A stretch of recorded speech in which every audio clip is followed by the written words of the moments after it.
alejada y otra muy alejada. Entonces, esta sí le da tiempo a conducir el ventrículo, pero esta de atrás se bloquea en diferentes niveles. Esto es un bloqueo multinivel. A veces hace un bloqueo 2-1, a veces 4-1, aquí hay 1-2-3-4 o 1-2-3-4 y también puede ser 8-3. 8-3 significa que si contamos una, dos, 3, 4, 5, 6, 7, 8 actividad auricular de macro reentrada del flúter, solamente de esas 8 pasaron, solamente hubo 3 conducciones a los ventrículos, por eso dice 8-3 o 4-3. Si te dice 4-3 es porque hay 4 actividades de flúter por 3 ventrículos. O sea, de la 4 3 pasaron a los ventrículos. O 2-1 es porque de la 2 solamente, en este caso, de las 2 que hubo un ventrículo. Bien, entonces es importante siempre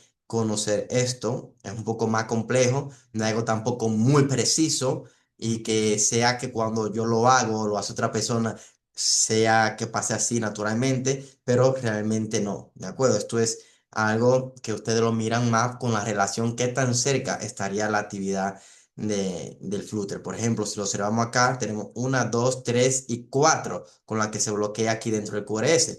Es imposible que la que se bloquea acá sea la que conduzca. Esta que está aquí de atrás es muy lejos para que conduzca, pero tenemos una a una buena distancia para que sí conduzca a este QRS. Es RR irregular, esto es conducción variable. Bien, miren acá también. Puede ser complejo hacer el diagnóstico del flúter. Miren otro trazado. Ustedes pueden creer que es un QT prolongado, que esto es una onda T, que tiene este paciente, que incluso el paciente no tiene que estar en taquicardia. Incluso aquí va como a 100 latidos por minuto, a 98. Y ustedes pueden no quedar muy claro con el diagnóstico de esto. Pero siempre hay que mirar todas las derivaciones y los pequeños detalles para que nos lleven al diagnóstico. Si vamos a V1, tal vez podemos discernir que aquí hay una actividad, aquí hay una actividad, aquí hay otra actividad, o esto puede ser parte del QRS y no nos deje claro para saber si es un flujo auricular o es una taquicardia auricular focal, que no estarían ustedes mal en el diagnóstico, ¿de acuerdo? O un ritmo auricular focal, en el caso que no pase de 100 latidos por minuto.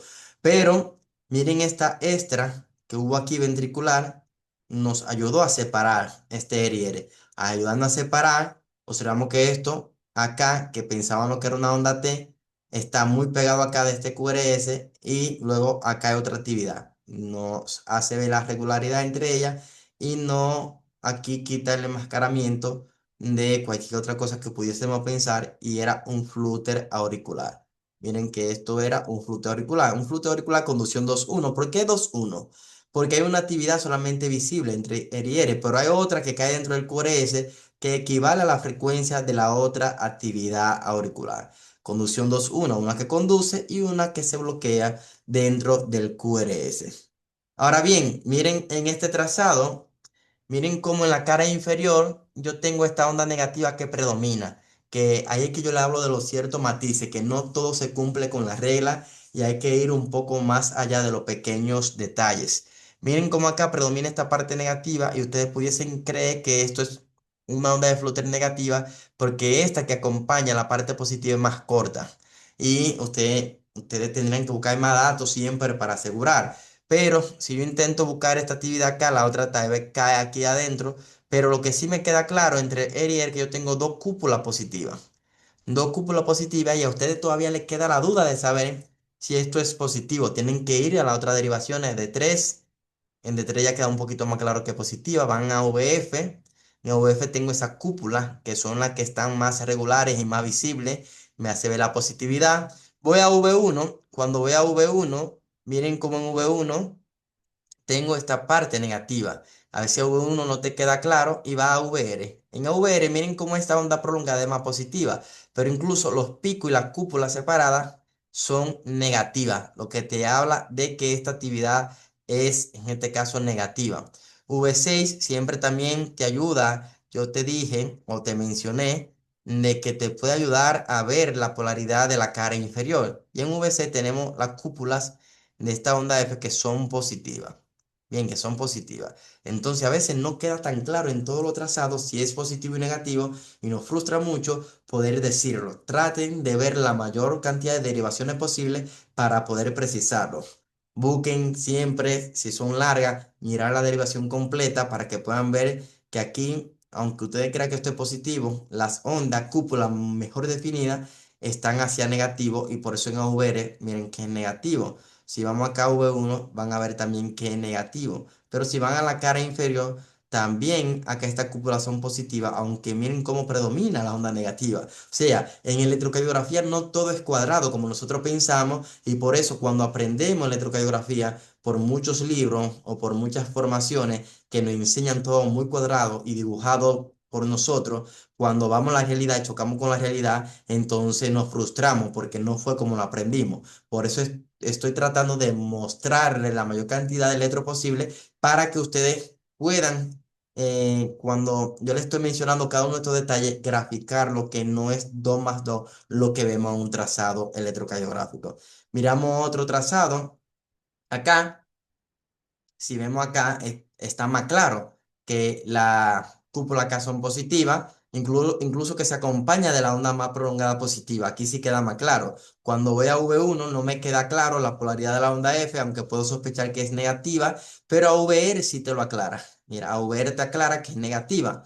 Y esto es horario, positivo en cara inferior y negativo en V1 y a VR. Si vamos a V6, miren cómo dice que es positiva acá, que es igual que la cara inferior. Si vemos también acá este otro trazado, también es un poco complejo verlo cuando tanto la parte positiva y negativa de esa onda prolongada pueden ser similares, como en AVF, que no te queda claro si es positiva y negativa. Pero mira de 2 y mira de 3. Tú dices, es positiva y negativa y se te hace muy, muy difícil. Aquí V6 no te ayuda, pero nos vamos a VR y nos vamos a V1. V1 sí queda claro, definido la punta más marcada que es negativa. Y aquí en cara inferior es positiva la onda. Miren cómo de 3 nos engaña, creemos que es negativa, pero vamos a de 2 y nos aclara que es positiva la onda. Siempre no crean que no van a sentir esa duda. No crean que por eso no saben diagnosticar un trazado o que son inexpertos por eso.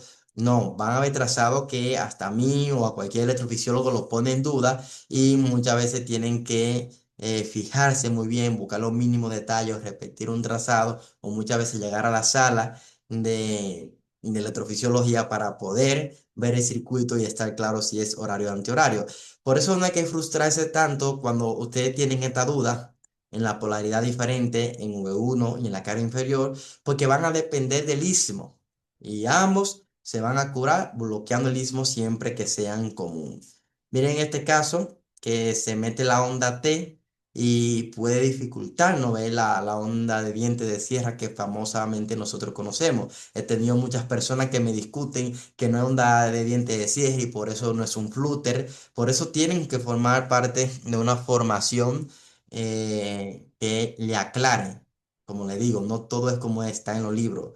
Hay que ver más allá, hay que ver los pequeños detalles, hay que ver la frecuencia auricular para llegar a los diagnósticos, porque cuando ves la frecuencia auricular, ya se te cae eso que la onda de viento de sierra siempre va a ser discernible. Muchas veces se meten muchos artefactos, la onda T también, y no hace ver claro la onda de diente de sierra en los flúteres comunes. Miren acá es positivo en cara inferior, los picos, no es este pico. Muchas veces, doctor, ¿cómo puedo diferenciar que no es este pico? Porque si tú crees que esto es pico, es un flúter, es la actividad de flúter, tienes que buscar la distancia del otro pico, pero no se parece otro a ese mismo. El que se parece está acá y la frecuencia entre ellos es muy leve. Lo que sí se parecen y son similares son estos que van a una frecuencia más rápida y más equivalente, ¿de acuerdo? Esto es lo que nos da lo que es un flúteo auricular. Incluso muchas veces te enseñan que si va por debajo de 240 es una taquicardia auricular focal, pero tienen que ver la regularidad y van a saber que es un flúteo auricular. Positivo en cara inferior, positivo en V6, negativo acá en AVR. Miren un negativo en AVR, que es cuando no se ve claro en V1, me gusta ver AVR, es un flúter horario. Acá también podemos verlo positivo en la cara inferior. Miren, positivo. negativo en AVR, negativo en AV1, positivo acá en V6. Es un flúter típico, común, pero en este casi horario. En este trazado, esto fue a modo de enseñanza, se le hacía difícil saber qué es un flúter, pero por eso yo siempre digo ver todas las derivaciones, porque en el momento que vean de 3 se le queda claro que es un flúter auricular y que es positivo. Aunque esto tiene como unos piquitos acá, que ustedes pueden caer en este caso, que es negativo, que yo tampoco lo juzgaría por eso, pero si miran todo el trazado, ven que esto es más redondeado y este pico es más prominente. Cuando le colocaron adenosina, aunque miren el pico acá, miren cómo se prolonga esto. Y aquí se ve claro la onda de diente de sierra, que la polaridad es positiva en cara inferior. Si vamos a V1, en V1 no nos lo deja claro, pero si vamos a VR, en VR sí nos deja claro que es negativo. Entonces, esto sería horario. Acá esto es un flúter atípico, ya pasando a la flúter atípico. Miren cómo yo tengo onda positiva. Acá de flúter en cara inferior, muy clara la onda positiva en cara inferior, miren AVF. Y yo pudiese decir, bueno, puede ser un flúter si está positivo aquí, típico común, horario. Ahora lo que debo buscar es que sea negativo en V1. Cuando vamos a V1, en V1 está positivo. ¿De acuerdo? Miren en V1 como está positivo. Si yo tengo entonces flúter, en este caso, que son positivos en cara inferior y positivo en V1, ya sí no es común.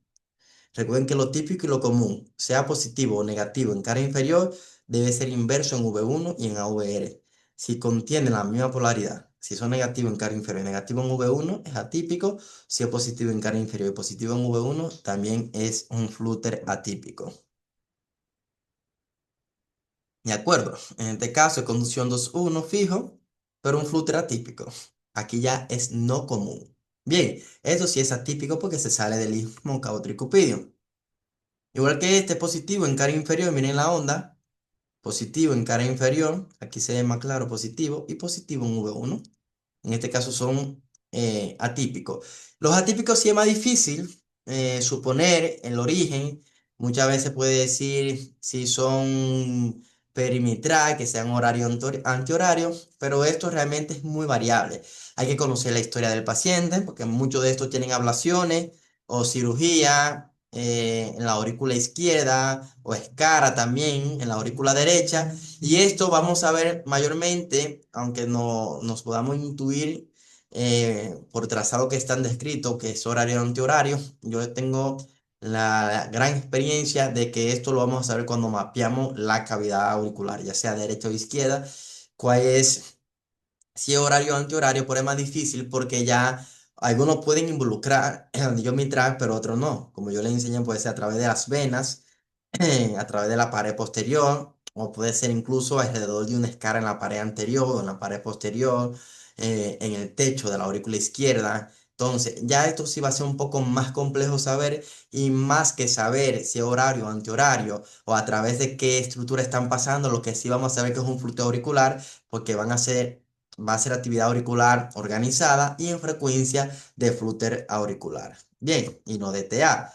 Viene acá, es un trazado que yo he publicado también en mis redes y en mis grupos, y es un trazado que ha sido muy cuestionado, pero fue que es un trazado que se sale de los libros, y si yo se lo pregunto a ustedes, por ejemplo, se lo preguntaría a cualquiera en un examen, porque ustedes digan que no es un glúteo auricular, tampoco estarían equivocados. Si dicen que es una taquicardia auricular focal, también hay que aceptarlo, porque por el trazado solo podemos sospechar que es un glúteo auricular atípico, pero no podemos estar seguros si no hacemos el mapa y estudiamos y hacemos el estudio electrofisiológico de este paciente. Miren cómo yo tengo solamente una actividad auricular entre R y R. Tengo una sola actividad auricular y yo se lo aceptaría que es una taquicardia auricular focal, pero yo siempre enseño que hay que ver los pequeños matices, hay que ver los pequeños detalles, porque si vemos un V1 que se me este tracito ventricular, observamos esta actividad auricular acá. Bien, luego observamos esta actividad auricular acá, acá, que va a regular con estas actividades que llegan acá. Cuando marcamos la frecuencia de esas actividades auriculares, podemos saber en este caso que estamos frente a un flúter auricular. También pueden decir acá que la frecuencia está como en 214, menor a 240, y ya yo le he enseñado que esto no tiene que ver, no es patognomónico de flúter auricular, que la frecuencia esté siempre entre 240 y 340. Hay pacientes que yo lo he visto en 170 de frecuencia auricular y ha sido diagnosticado como taquicardia auricular y no está mal electrocardiográficamente, pero cuando hacemos el estudio electrofisiológico han sido flúter atípico. Bien, por eso yo le enseño siempre que hay que tener diagnósticos diferenciales para no caer en el error de que lo que nosotros digamos es palabra de Dios, y en el electrocardiograma yo le enseño que todo no es dogma. Aquí tenemos otro flúter. Esto es una taquicardia muy difícil. Aquí no pueden decir que es sinusal. Muchos pueden creer que esta es la onda P, y puede creer. Por eso siempre hay que involucrar la historia del paciente.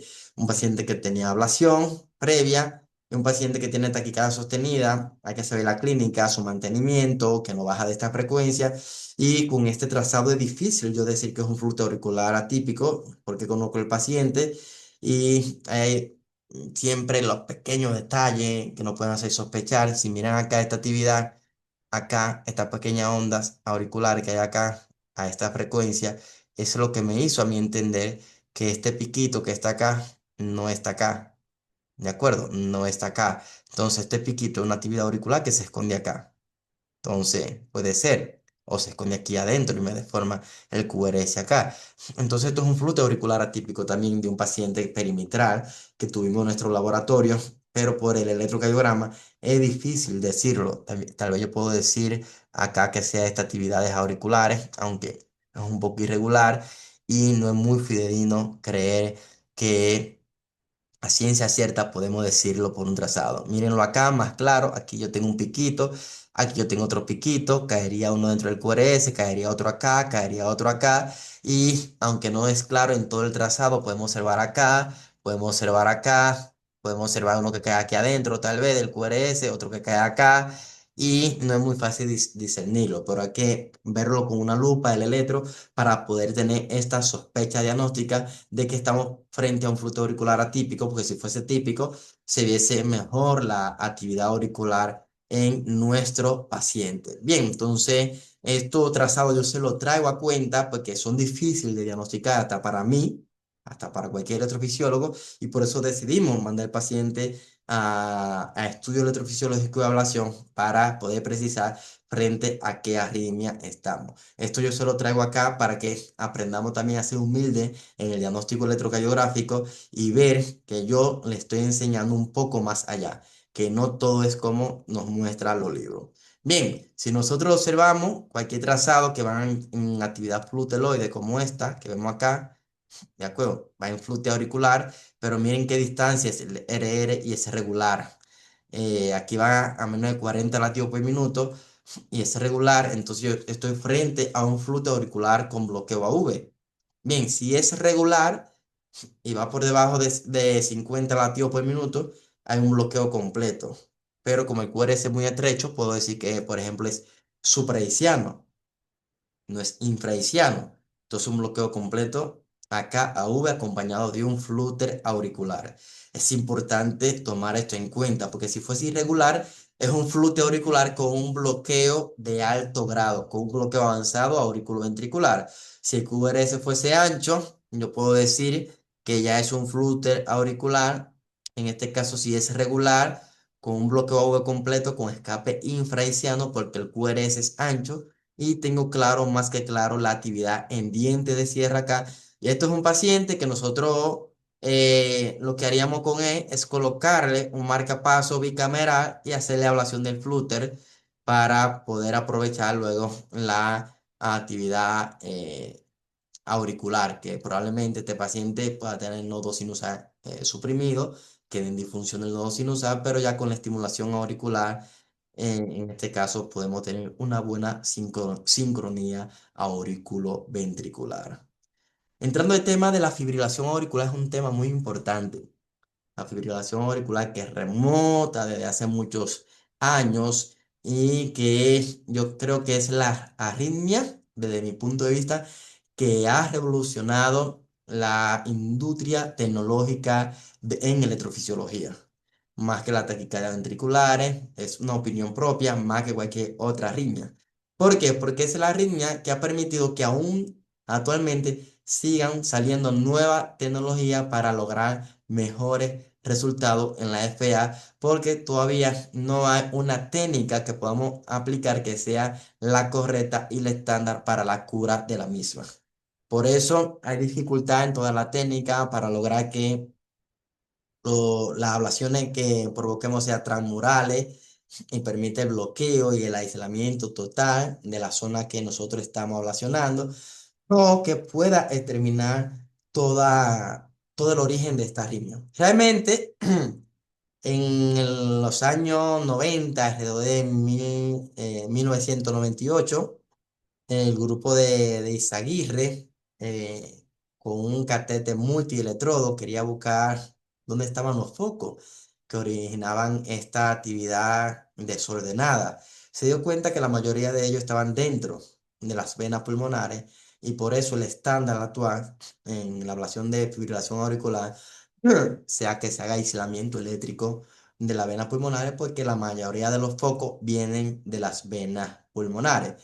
Pero luego todo esto ha ido evolucionando y se ha dado cuenta que, como hablamos en anatomía, la vena de Marshall, que es una vena que desemboca en el seno coronario, pero es una vena que viene ya de origen biológico. Saben que nosotros tenemos una vena cavidad derecha e izquierda, de la vena cava superior, derecha e izquierda, que en el adulto involuciona. Cuando involuciona, eh, se queda formado este pequeño remanente, eh, conducto pequeño que es la vena de marcha, que también un 15% suele obliterarse y solamente queda el ligamento de marcha, que también por la involución de esta vena cava superior izquierda, y también pueden haber fibras musculares y también fibra autonómica, acá fibras neuronales, y esto se ha identificado como un foco disparador para la formación que se produzca la fibrilación auricular, y por eso también es un objetivo en el tratamiento la ablación de esta vena de marcha con que se está haciendo con alcohol actualmente. Y ha logrado buenos resultados en el tratamiento de estos pacientes. Pero también esos ganglios que hay parasimpáticos, simpáticos, esa fibra simpática en la aurícula izquierda, alrededor de la vena, también alrededor de las venas, vena cava superior. Toda esta actividad neuronal se ha estudiado, que también ha sido foco para el desarrollo de fibrilación auricular, también señales de escara en las aurículas para el desencadenamiento de esta arritmia, también actividad del seno coronario. Y todo esto durante los años ha sido objetivo del tratamiento para la ablación y mejorar la FA, aunque actualmente siguen saliendo técnicas y estudiándose también la base genética como responsable en un porcentaje de desarrollo de fibrilación auricular. Entonces todo esto ha ido evolucionando y como le digo, remodelado eléctrico de la aurícula, remodelado estructural de la aurícula, actividades focales, neuronales, reentrada múltiple, factores también sistémicos, hipertensión, obesidad, cardiopatía isquémica, que desencadenan esta arritmia. Entonces, es la arritmia más compleja que yo creo que hay para nosotros los electrofisiólogos lograr un éxito total en nuestros pacientes, y más cuando esta fibrilación auricular no podemos tratarla cuando es de inicio reciente paroxística. Ya cuando pasa a persistente y crónica es más difícil llegar a controlarla. Entonces, por eso podemos encontrar acá la vena de marcha, de acuerdo, como un disparador, por eso la tratamos, los ganglios también, aquí en la aurícula izquierda, también los rotores que se forman por electrograma fraccionado o escara que existan, los focos pulmonares, todo esto desarrolla y promueve la fibrilación auricular. Uno de los mecanismos que han sido más estudiados es el rotor, una reentrada funcional. realmente ese tejido, ustedes saben que de las venas pulmonares es diferente al de el miocito auricular. Y esta disposición que hay histológica y anatómica de esas fibras cuando se conecta la vena pulmonar con la aurícula, permite también una conducción anisotrópica. Y esto puede ser que la conducción se distorsione de la actividad auricular cuando pasa por acá y pueda que se formen estos rotores por esa conducción anisotrópica y permita que se dé este rotor que tiene un núcleo acá, miren el frente de onda total, y esto va como una imagen tridimensional, imagínense que es una onda y que se va poniendo pequeñita, pequeñita así, y eso es lo que forma un rotor como vemos acá en esta parte tridimensional, que cause esta actividad fibrilatoria en diferentes focos de la aurícula y por eso la desorganización. No es una macro reentrada, son pequeñas micro reentradas desorganizadas en la pared auricular izquierda. Tanto se ha visto involucrada la aurícula izquierda como la aurícula derecha, porque se ha encontrado foco también en la vena cava superior como desencadenante de la fibrilación auricular.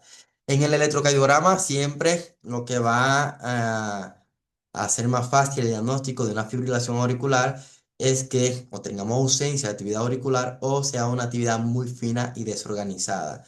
Como podemos ver acá en V1, casi siempre, como son derivaciones que están más cerca de la aurícula derecha, septum interauricular, donde se puede ver mejor la organización y más grande la actividad de esta actividad fibrilatoria auricular, podemos ver esta pequeña actividad. Lo que lo va a diferenciar del flúter es la frecuencia, porque si me marca entre esta onda y esta onda, tenemos dos o tres cuadritos pequeños y es mayor a 350 de frecuencia auricular. Y aquí sabemos que ya que por frecuencia auricular es una FA y es muy desorganizada. Bien, no parece diente de cierre organizado, entonces muy desorganizada y más cuando va a la cara inferior. V1 es muy engañadora, se lo digo, muy engañadora. Hay que ir a la cara inferior y a otras derivaciones para saber que es una FA. Y otra peculiaridad de la FA es que es de RR irregularmente irregular. Bien, el flúter cuando es irregular mayormente lo vemos que es regularmente irregular, en muchos casos, aunque puede también ser irregularmente irregular, pero veríamos claro la actividad de flúter. Pero aquí no hay un patrón que sea regular, luego se ponga irregular, sino todo está desorganizado en la actividad ventricular porque al ser disparadores fibrilatorios a 350, 400, 500 y hasta el 100 de frecuencia auricular, el nodo AV es una protección fisiológica aquí para que no pasen todos estos latidos. Y por eso, como no es organizado, vamos a ver esta irregularidad. Bien, miren acá, como puedo ver en V1, esta actividad, que ustedes pueden creer incluso que es un flute auricular. Claro, parece un flute auricular, pero cuando yo miro la frecuencia entre esto y esto, tengo uno, dos, tres cuadritos pequeños entre punta y punta, o tres y medio, es más de 350 latidos en la aurícula. Pero no es la misma distancia muchas veces entre este y este, este y este. Y es importante verlo porque te engaña fácilmente. Siempre hay que ir, miren, y ver luego que aunque se vea organizado, imagínense que se ha organizado entre esta R y R.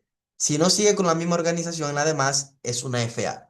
Porque a veces puede parecer un flúter en un lado, pero luego se desorganiza antes, antes y después de esto que se vea muy organizado. O aquí miren que puede parecer flúter, pero siempre miren más hacia atrás que a veces se ve aplanado y esto es característico de FA. Van a las derivaciones inferiores, quienes ven mejor la actividad de flúter, si en caso de que se fuese flúter, pero aquí no se ve y nos denota que es una fibrilación auricular. Acá igual, actividad fibrilatoria fina, era irregular y está más que claro. Un flúter auricular, para yo hacer el diagnóstico, que es diferente de un flúter, tengo que ver esta actividad en un electrocardiograma de 12 derivaciones total para decir que es una FA o en una tira de ritmo en 30 segundos. Bien, muchas veces cuando tengo menos captado menos segundos de esto, o no un electro completo, se le llama como actividad auricular de alta frecuencia, que luego hay que hacer el seguimiento, hacer el holter para poder hacer el diagnóstico. Si me ven hablando muy nasal, es porque estamos en temporada de frío y realmente me da tupición en esta temporada. Tanto para ritmos regulares o irregulares, podemos utilizar este método de los 6 segundos, pero siempre para FA vamos a utilizar este método. No podemos decir 300 entre R y R, ni 1500 porque es irregular. Bien, entonces podemos marcar desde un punto de un QRS como cero hasta 30 cuadros grandes, contar todos los QRS, multiplicarlo por 10 y me da la frecuencia auricular en una fibrilación auricular. Esto es fácil y algo ya que hemos discutido. Otro punto importante es conocer la frecuencia, la respuesta en la FA. Si la frecuencia ventricular está por encima de 110, eso se llama una FA con respuesta ventricular rápida. Esto hay que tratarlo siempre, hacer control de frecuencia. Si está entre 60 y 110, es frecuencia ventricular adecuada o respuesta ventricular adecuada a la FA. Si está por debajo de 60, es una respuesta ventricular lenta en la FA. Es importante que tengan estos parámetros anotados. Si la frecuencia está por debajo de 50 y el RR es irregular en la FA, es una FA lenta, es fea lenta. Muchas veces eso se debe a fármacos o a que el paciente tiene toma digoxina o alta dosis de beta bloqueante o calcio antagonista o amiodarona en muchas ocasiones y hay que revertirlo. En este caso, disminuir la dosis para mejorar, pero o también alteración electrolítica. Y cuando se descartan todas estas causas, sabemos entonces que el nodo AV está enfermo. Bien, si el RR es regular por debajo de 50 latidos por minuto, entonces a esto le llamo FA bloqueada. FA bloqueada cuando el RR es regular. No quiere decir que la FA lenta también no sea bloqueada. Es un bloqueo, pero un alto grado de bloqueo. Todavía el nodo V o el GIS no está bloqueado completo. Bien. En este caso, por ejemplo, yo tengo una FA lenta. Miren, RR, pero aquí está más cerca. Aquí luego se distancia, aquí está más cerca. RR irregular, actividad fibrilatoria, es una FA lenta. Esto es un paciente con una FA con alto grado de bloqueo porque se descartaron la causa reversible. Bien, entonces es importante tomar esto en cuenta. FA lenta, estos pacientes van a marcapasos cuando se descartan la causa reversible. Por ejemplo, que tienen alto grado de bloqueo en el nodo AV y pueden avanzar a completo. También podemos encontrar esta actividad de aberrancia, que es más frecuente en Flutter que en otros ritmos, y es cuando yo tengo un RR largo antes de este complejo QRS ancho que muchas veces confundimos con con un complejo ventricular prematuro. Bien, mayormente la aberrancia es de la rama derecha, y en V1 vamos a ver morfología de bloqueo de rama derecha trifásica, pero también se puede aberrar la rama izquierda o uno de los fascículos de la rama izquierda. Una característica importante para diagnosticarlo en muchas ocasiones es que antes de esto, que es un supuesto complejo ventricular prematuro, observamos un RR largo y luego un RR corto que incluye este complejo ancho, y esto es lo que se le conoce RR largo, RR corto, y es lo que caracteriza a la aberrancia, porque este RR largo permite la depolarización de ambas ramas, ¿de acuerdo? Pero cuando viene este ritmo adelantado, que era también un propio ritmo de la FA supraventricular, encontró todavía recuperándose a la rama derecha en un periodo refractario. Como no se ha recuperado en su totalidad, tiene que, en este caso, pasar por la rama izquierda. Entonces, hace un bloqueo funcional de la rama derecha y se aberra con morfología de bloqueo de rama derecha. ¿De acuerdo? Esto es aberrancia en un latido que ocurre en un intervalo que es precedido por un RR largo y luego se completa con un RR corto que incluye este complejo QRS ancho de morfología diferente al basal y por esto es una aberrancia. Bien, mayormente para saber cuándo es complejo ventricular prematuro, muchas veces cuando ocurre más veces en el mismo electro, vemos que suele tener un intervalo de acoplamiento que es muy regular a los previos y muchas veces no está precedido de un RR largo previamente, ¿de acuerdo? Entonces, o lleva un patrón que no es frecuente verlo en FA, un patrón de bigeminismo, trigeminismo, pero no es frecuente verlo, pero en este caso, cuando lo ven aislado muchas veces, puede ser un complejo ventricular prematuro y no una aberrancia. Pero como pueden ver acá, yo tengo una taquicardia de RR irregular y aquí luego esto es un V1 me cambia morfología de bloqueo de rama derecha. Aquí no puedo decir que hay un RR largo como precediéndolo, pero como esto viene acá con una morfología y RR irregular, sospechamos que es FA porque es totalmente irregular y veo que esto pasa a morfología de bloqueo de otra rama transitoriamente y luego recupera, es porque yo puedo decir que es una aberrancia, esto por frecuencia, ¿de acuerdo? Es porque una aberrancia lo que observamos acá. Miren cómo cambia la morfología, no es un bloqueo de que entre rama y rama, un bloqueo alternante, porque está en taquicardia. Miren acá, esto es un paciente con bloqueo de rama izquierda, en taquicardia RR irregular. Esto es una FA. Una FA aberrada. Pudiese decir que sí. O puede ser una FA en un paciente que ya tiene un bloqueo de rama izquierda previo y está aceptado. Porque se vería de la misma forma. Pero cuando vemos el electro de base de este paciente que tiene hipertrofia ventricular izquierda, observamos esto. Aquí estaba en una FA aberrada, porque ya tiene el paciente con esa hipertrofia, algún trastorno del sistema de conducción, y cuando aumenta la frecuencia en la FA, y entra en FA, se aberra más esa conducción a través de la rama izquierda, y aquí cuando ya revertimos la FA pasa a este QRS, pero con gran amplitud por la hipertrofia ventricular. Bien, entonces aquí también vemos otro patrón de un electro que puede esto ser taquicardia ventricular. Bien, esto puede ser taquicardia ventricular, como observamos acá, pero vemos que está precedido de un patrón irregular previo que es fibrilación auricular. Esto es FA. Entonces, esto podemos interpretarlo como una FA aberrada, o morfología de bloqueo de rama izquierda, pero tampoco no es descabellado pensar que son rachas de TV y más si ya conocemos historia del paciente. Aunque se vea un poco irregular, usted puede decir que una FA aberrada, pero muchas veces hay TV automáticas que suelen presentarse de forma irregular. Otra forma también es paciente que tienen vía accesoria. Paciente que tienen vía accesoria puede ser predisponente por la forma de activación con antelación que tienen de que se forme fibrilación auricular. O sea, se produzca fibrilación auricular por condiciones que tienen los pacientes con vías accesorias. Y para hacer el diagnóstico es muy sencillo. Va a haber un RR que es irregular, pero la anchura entre cada QRS puede variar en la amplitud. Y algunos pueden también presentar onda delta.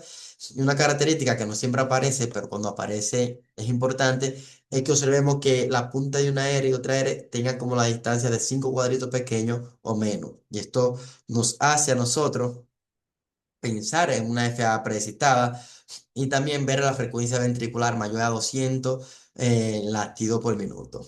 Por ejemplo, si vemos este trazado, que sabemos que no es una TV porque está muy irregular, también podemos decir que una FA con morfología de bloqueo de rama derecha, pero cuando lo vemos así, miren, que vean una punta y otra punta a 300 latidos por minuto, porque si decimos 1500 entre estos cinco cuadritos pequeños, acá 300 latidos por minuto, igual acá, pero acá ya se abre. Bien, cuando lo vemos así tan rápido, no suele ser una FA que pasa por el nodo AV en un paciente con un bloqueo de rama derecha.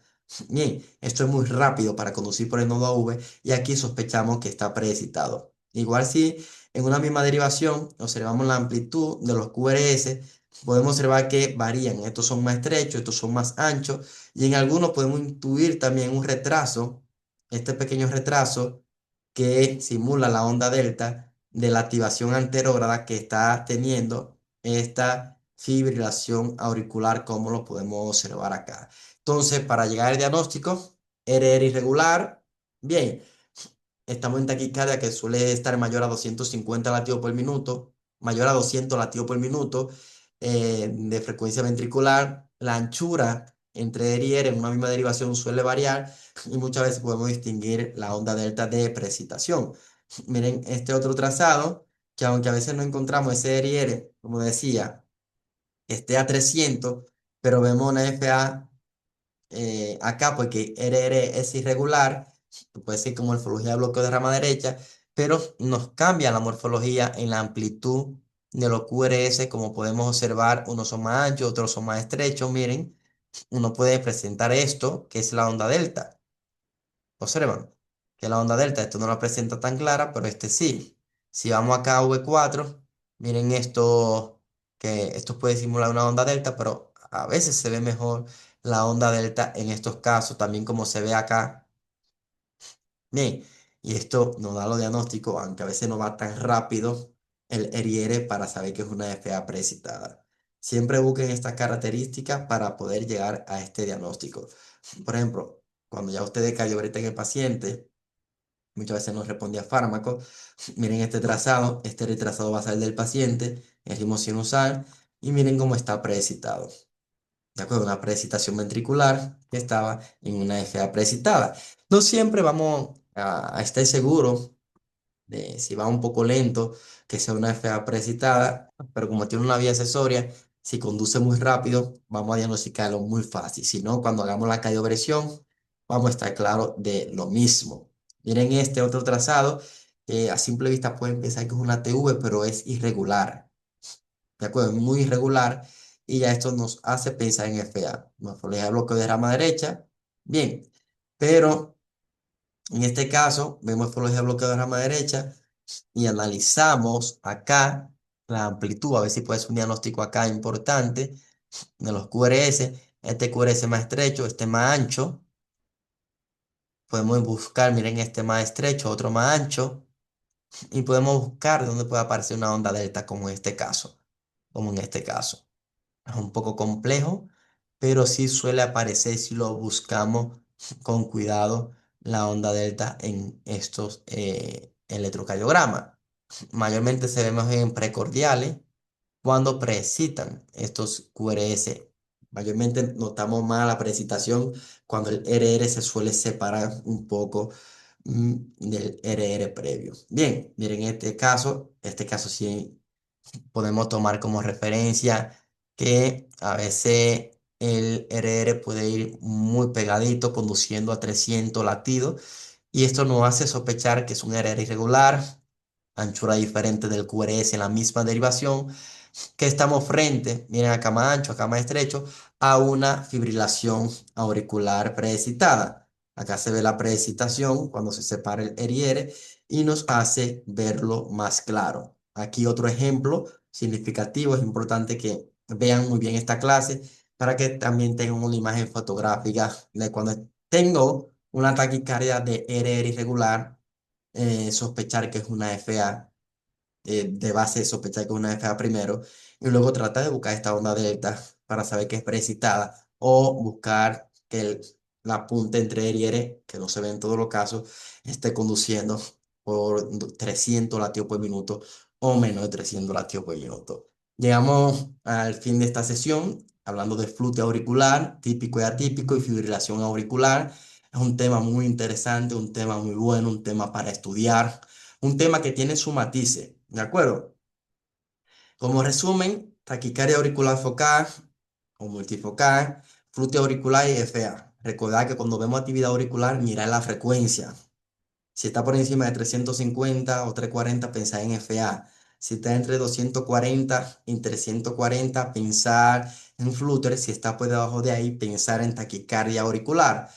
¿De acuerdo? Esto es solamente abarcando a las arritmias que hemos tratado supraventriculares, pero recordar los matices, la influencia de los pacientes que tienen evaluaciones previas, que tienen daño estructural, que tienen enfermedad auricular, que reciben fármacos, que tienen trastorno electrolítico, sospechar que la frecuencia en ellos pueden variar y pueden ir muy, muy lenta en estos casos, y no quiere decir que porque vaya a 150 la aurícula no sea un flúter. Diagnostícalo como una TA, pero como metimos un caso reciente en el laboratorio, iba a 160 y era un flúter auricular, una macro reentrada, ¿de acuerdo? Entonces, No todo es 2 más 2 en el electrocardiograma y es importante que aprendan esto, ¿de acuerdo? Para que alcancemos la perfección cada día más en el diagnóstico.